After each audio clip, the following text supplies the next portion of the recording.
Fox News contributor and former Speaker of the House, Newt Gingrich, joins us now. It's great to have you. I noticed that in one of the 8 measures against the United States, they do say that no more climate talks, and that must really hurt over here in the West Wing today, I imagine. But Speaker, in all seriousness, lots of differences between your trip and Nancy Pelosi's, mostly because of China. How do you see things now that she's on her way home?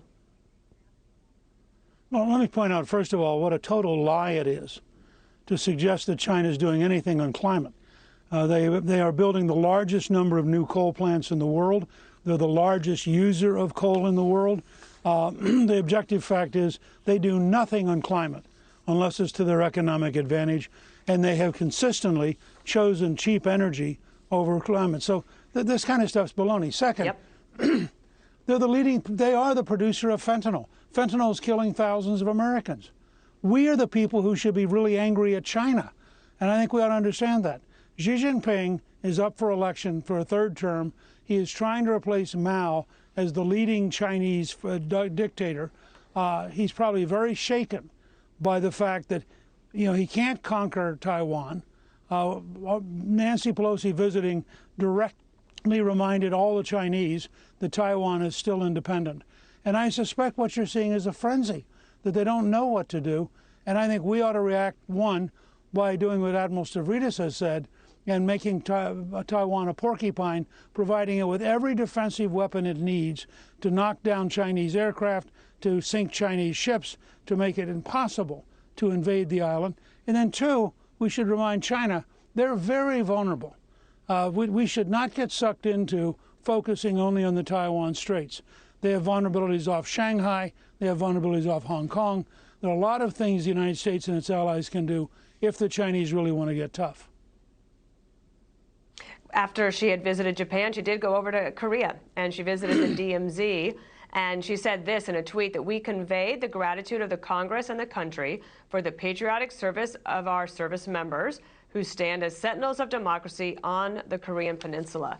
There's so much happening, of course. We've got the war in Ukraine. You could look anywhere in the world, there's hot spots.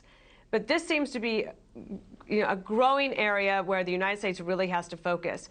And President Biden is only midway through his 1st term. What do you think that the president ought to do right now in order to prevent China from trying to push even further, given, as you said, that the Chinese leader is up for election? He's being criticized within his own country for being soft on a response to Pelosi's visit.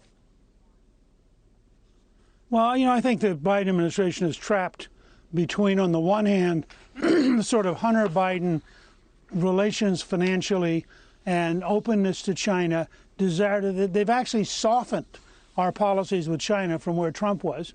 On the other hand, the dictatorship of Xi Jinping is very aggressive, and every time we give them an inch, they try to take a mile. So I think Biden has a huge problem. The first thing he ought to do is call for an emergency increase in appropriations for the U.S. Navy. For the first time since 1939, we are not going to be capable of dominating the seas because we are not investing in new ships. The Chinese are, and they are actually now a formidable competitor. So the first thing we've got to do is rebuild our own capacity. And I think the biggest difference, when I went in 1997, Bill Clinton and I had worked closely together on a China policy that was very tough. He said he didn't have an aircraft carrier to the east of Taiwan. He sent 2 aircraft carriers through the Straits of Taiwan. And let me tell you, if a U.S. carrier battle group right now ignored the Chinese missiles, ignored the Chinese maneuvers, and just sailed right through the Straits of Taiwan, it would be a very sobering moment for the Chinese dictatorship.